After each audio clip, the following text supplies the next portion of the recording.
Top of the morning to you. You're listening to FlowFM 92.7, the 1st of August, 2025. Good morning and happy new month. Welcome to the headline news analysis.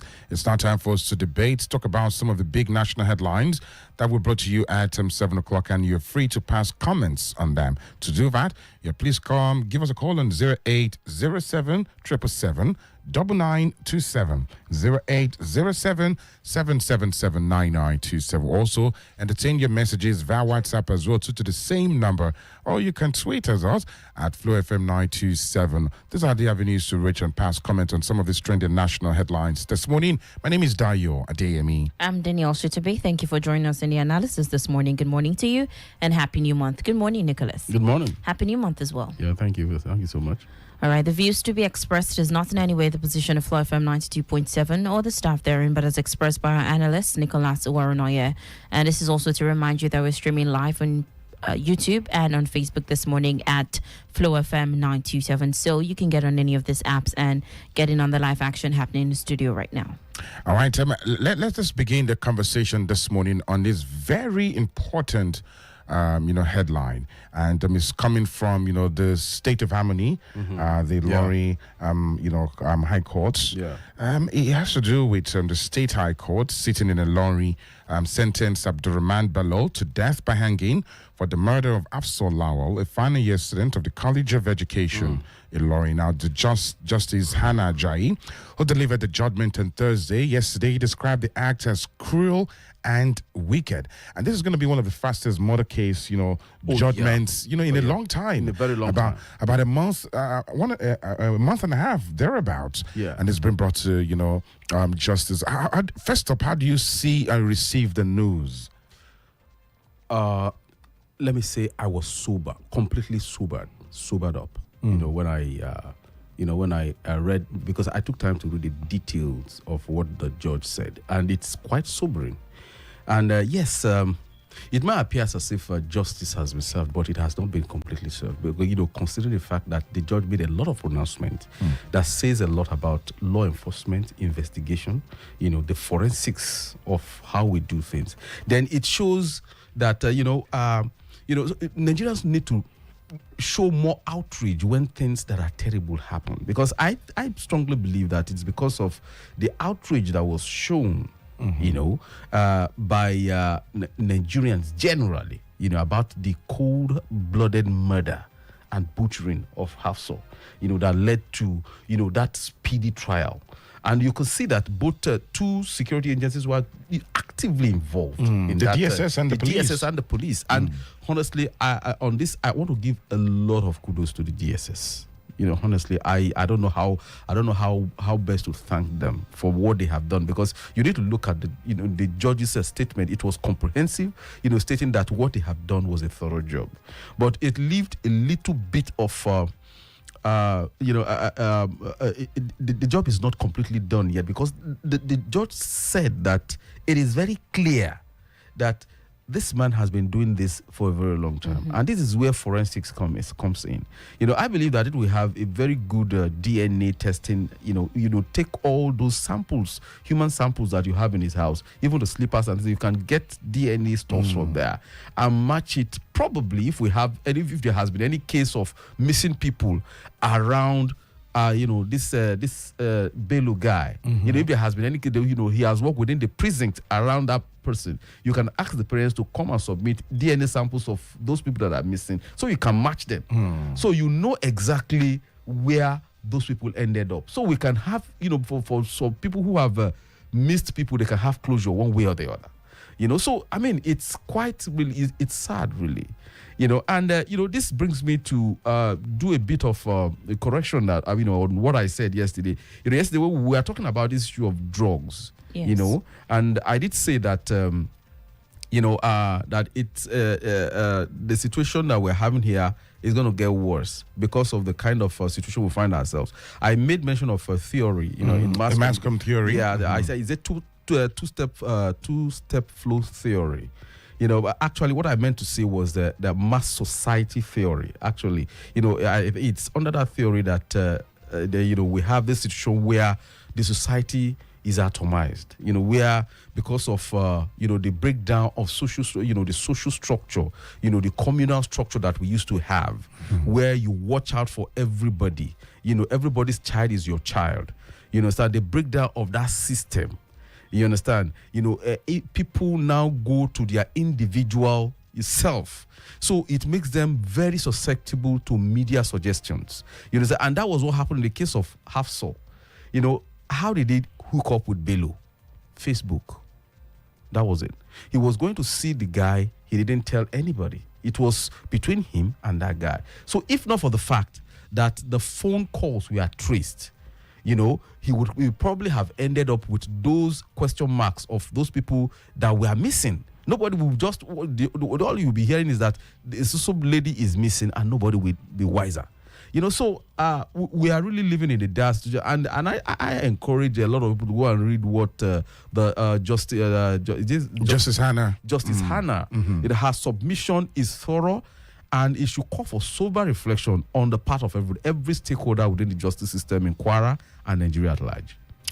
All right. Again, let me ask you this. With this, judgment, passed, by, the court, does it bring closure to the parents of the late Hafsa? Yes, I think it should. But closure, closure is a relative thing, and yes, maybe justice has been served. Yes, but as to whether it kind of compensates for the loss of a child. Exactly what my point is. Yeah, no. That is, how do you replace that? I can't imagine. How do you replace, a child you gave life to, saw her through primary, secondary, she's on the verge of, graduating, yes, from a college of education, the investment, the emotional investment, the social investment. How do you quantify that? How do you compensate for that? This is just a measure of, let's just say a measure of, okay, well, we know how she died. Yes, the person who is responsible, has faced justice. Yes, that is, he can have that. He can always say that, yes, we pursued him until he paid for his crime. That is a measure. It's just a measure of a closure. But as to total closure, I'm a parent myself. I just can't imagine. My heart goes out to them. Right, my heart goes out to, the family of, Hafsa and the community that raised her. It's quite unfortunate. And it's a lesson for every parent. Where exactly is your child at this point in time? We keep on saying this thing about, I keep on telling parents that, for me, at what age do you give a phone, an Android phone, to your child?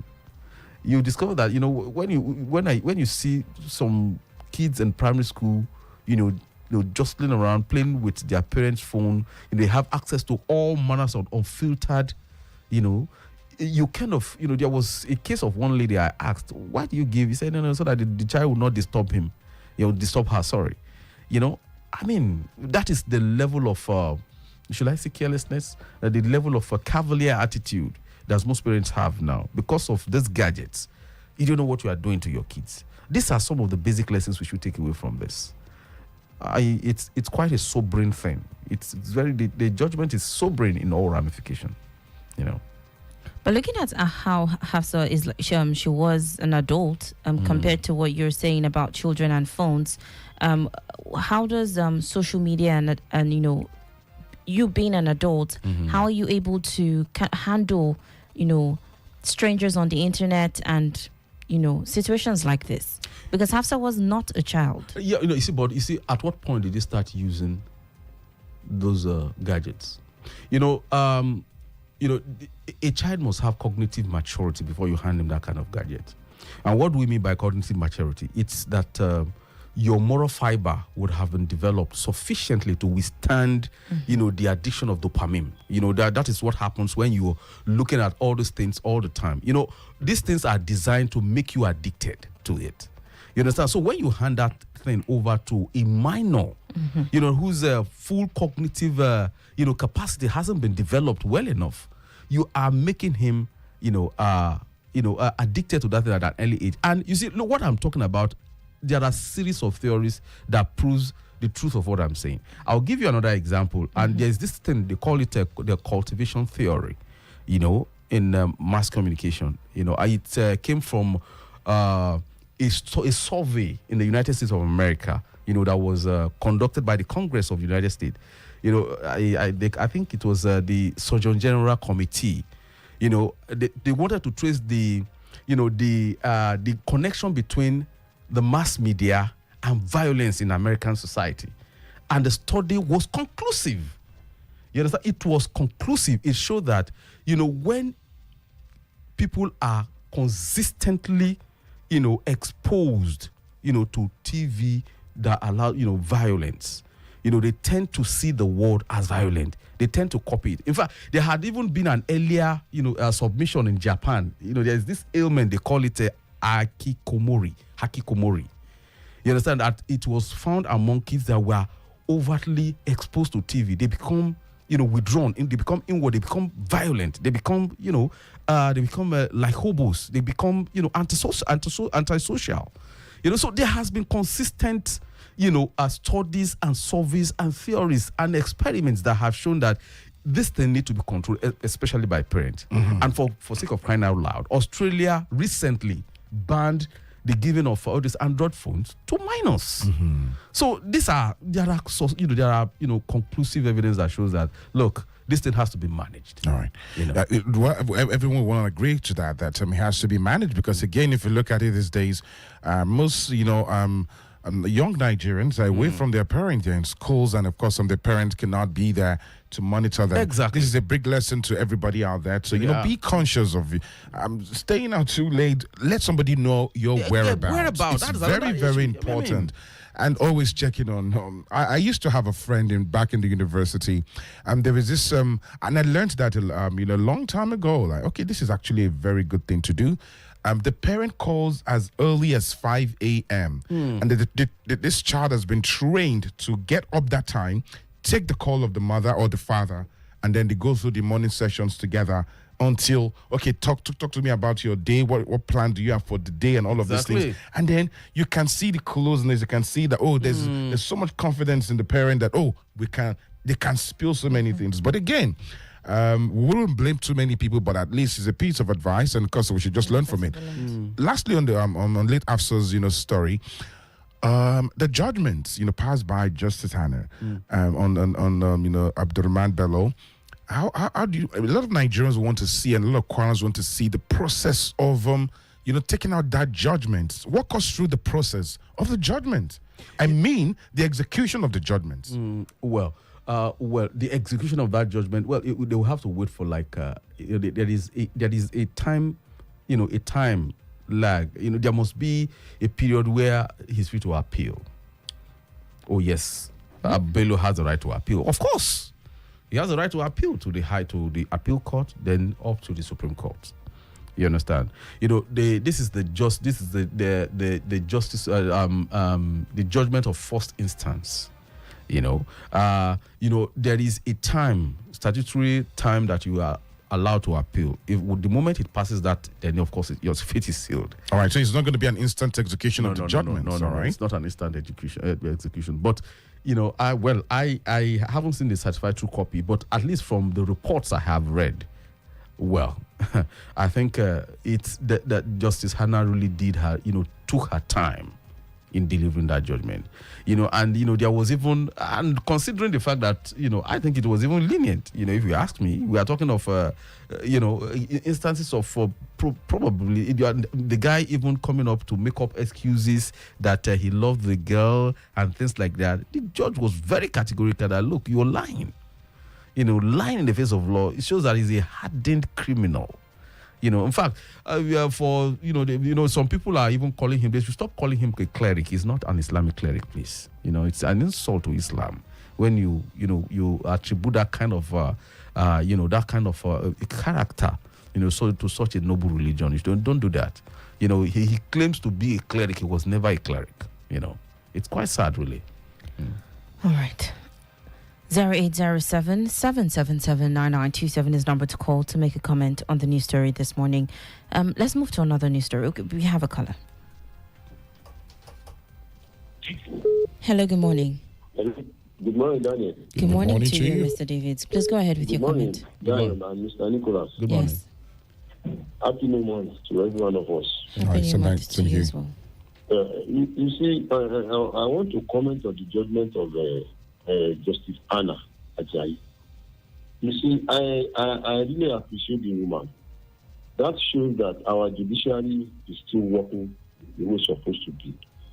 I'm very sure that Carlos boy will now appeal this judgment. But the problem we have is the executive.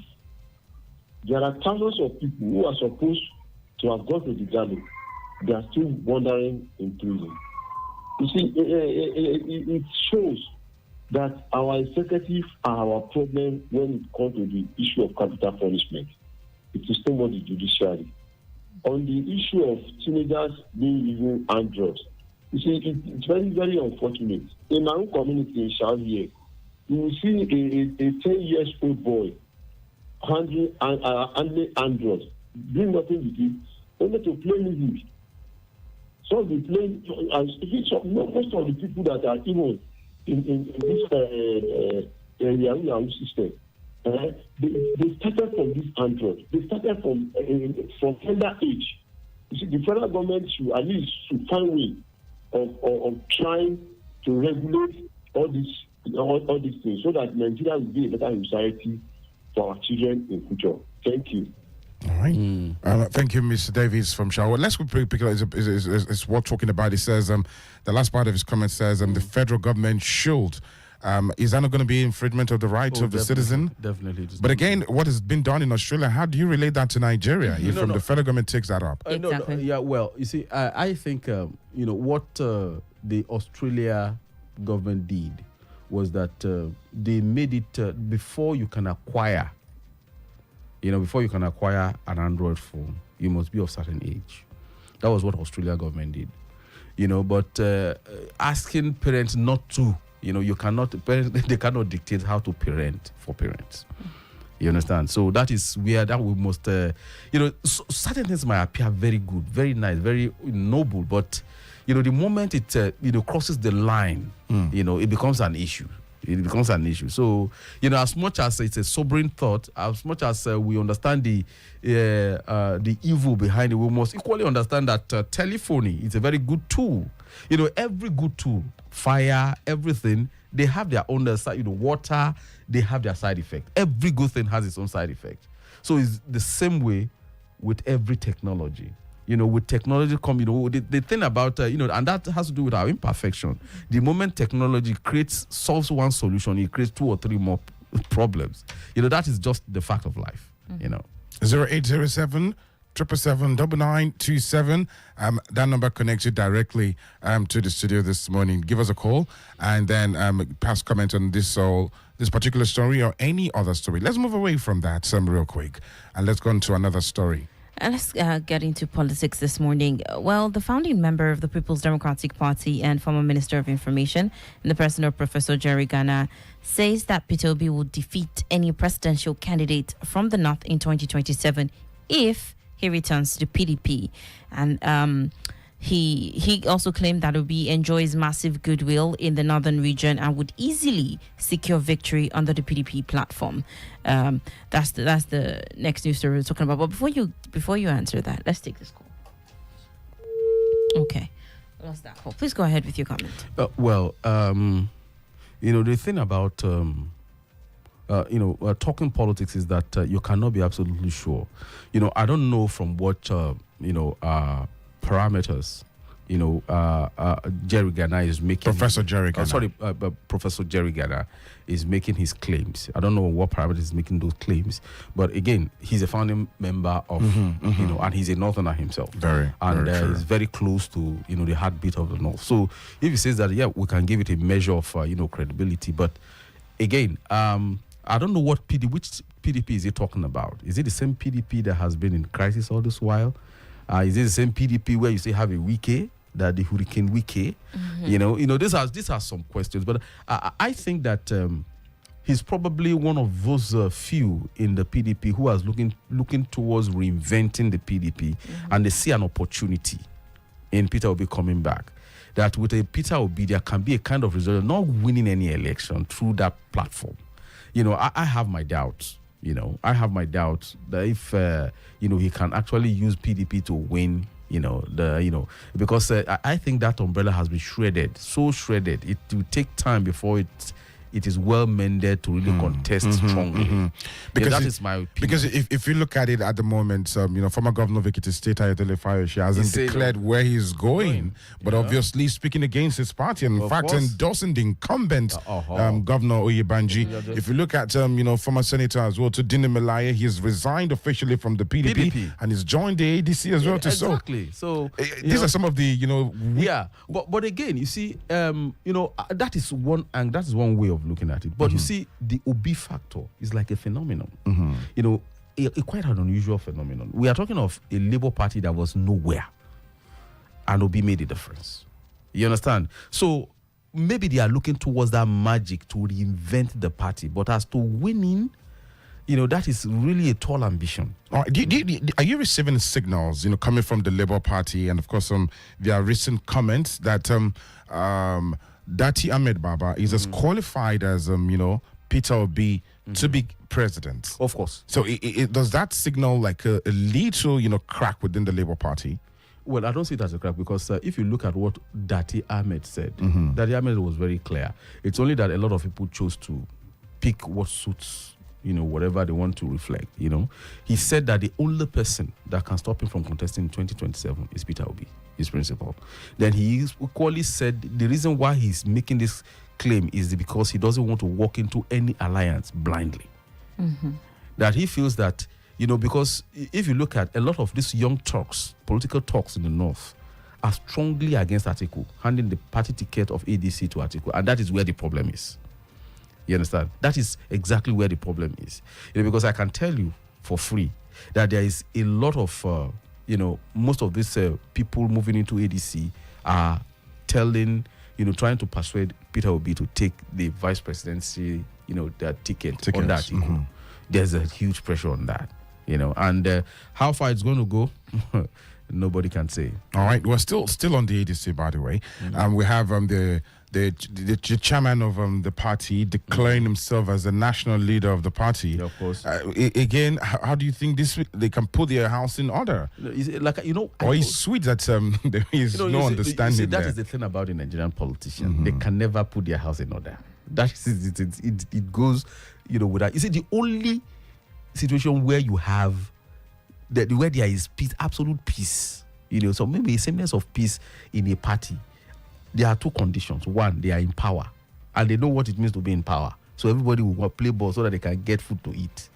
You understand? Or it's a hopelessly useless party that is not, that is not in reckoning.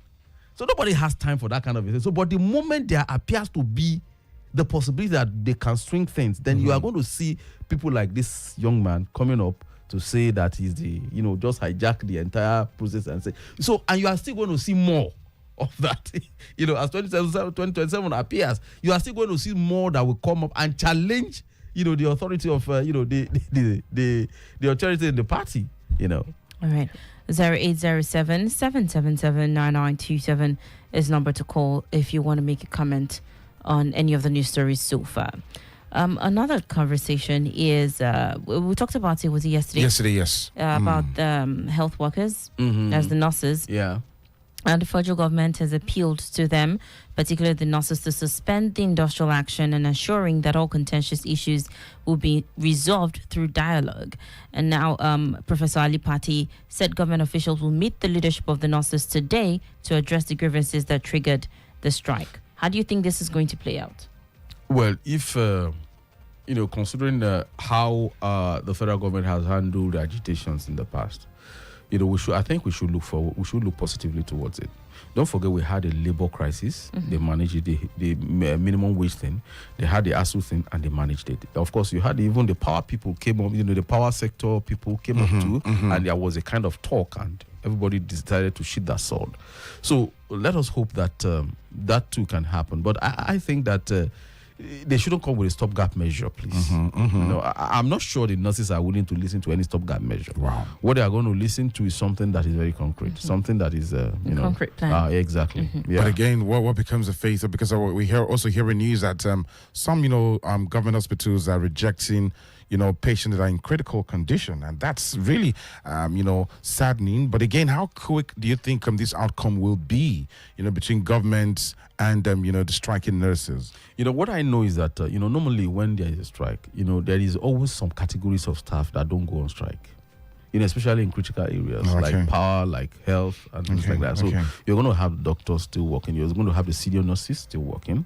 Maybe the junior nurses can decide to go on strike. You always have things like that. But we are in a situation in the country where you can't afford to miss one nurse. Very true. That is the thing. That is the situation. So we can only pray and hope that they are meeting today. Yes, today, Friday. Let's hope by that Monday. By we'll be able to see. Between now and Monday, we'll know what will happen. All right. We have a message on WhatsApp. Good morning. The issue of phone usage is a moral matter that falls under parental guidance, not government intervention. Parents should take ownership of shaping the morals of their children and wards. Secondly, I'd like to reiterate that Peter Obi may be a strong contender for the PDP presidential candidacy. This is Mike from Ilorin. Okay. All right, good morning, everyone in the house, and Mr. Nicholas, our knowledge-based, unbiased analyst. Good morning to all listeners and contributors. First, thank God for the judgment upon the dead case scenario we sadly witnessed in our dear city, noble city, Ilorin. It's a judgment well served, and he deserves it. For Peter Obi going to PDP, it would only weaken his trust. It will weaken the trust his loyal fans have for him. I even read he didn't move to the ADC after being circulated online by many outlets that he did. I know he's a smart man and won't make such move, but politicians will always be politicians. Hassan Mohammed Rabi from Alete. All right, thank you so very much. Thank you very much. He was talking about commenting on the Hafsa story, but let me also quickly that reminds us of this particular case, because if you see that it's one of the fastest murder case that's gotten justice. How about the Abuja situation? The young singer who killed. I think he has also been. I think he has been also been sentenced as well too. All right, but should that serve as well? Do you think deterrent? That yes, it will scare a lot of people away? Let's just comment. Okay, I lost that call. Please do well to try to connect back. Leading up to killing a human being didn't start in a day. Yes, very true. Yeah. Most definitely. It didn't start in a day. We are talking of a process that has been on decadence, that has set in for maybe 15 years before now. So that we are just reaping the reward. So before that cycle ends, I don't know. But talking about the justice system, I think maybe we are beginning to see, some of those reforms that we talked about in the judiciary happening. There has been a lot of, tinkering with the ACJA, the Administration of Criminal Justice, consolidating, how to consolidate, so you don't have to beat this unnecessary time wasting. So I know a lot of, we did a reform, we did a kind of, was it last year or this year? We did some... there was a stakeholders meeting here in Ilorin that was hosted by Kwara State Ministry of Justice and in conjunction with I think some multilateral bodies. So maybe this is what we are seeing right now. Let's take this last call before we round off. Hello, good morning. All right, sad. Well, I think our time is spent. We need to just conclude this morning. But again, before we go, Nicholas, which of the story topped the highlight? The highlight of the week for you. I think it's WAFCON. It's still WAFCON? Oh, yeah. Okay. Well, all right. Yeah. We'll continue to celebrate the girls as well, too. Congratulations to the country. All right. Thank you the trophy is in Nigeria, so course, Moroccans can, let them stew. They can continue to push for CAF. Let them continue. Yeah, they are bad losers. All right, then. Thank you so much for joining us on the Headline News Analysis for this week. Join us next week as well for Monday from 8 o'clock till 8:30 every single weekday. Danielle Shitta-Bey. And I am Adeyemi. Thank you for joining us. Have a great run of August and a good weekend at that. And a happy new month to you. Yeah. Here to light up the city, 92.7, go with the flow. Feel your day with us. We've never achieved anything from the subsidy remover. Instead, everything is going higher. Fuel up, food stuff is striking up. Look at us now, there is nothing, we are starving. As you can see, there is no light, and it makes us to lose customer. The government really needs to redefine its security architecture. Every day.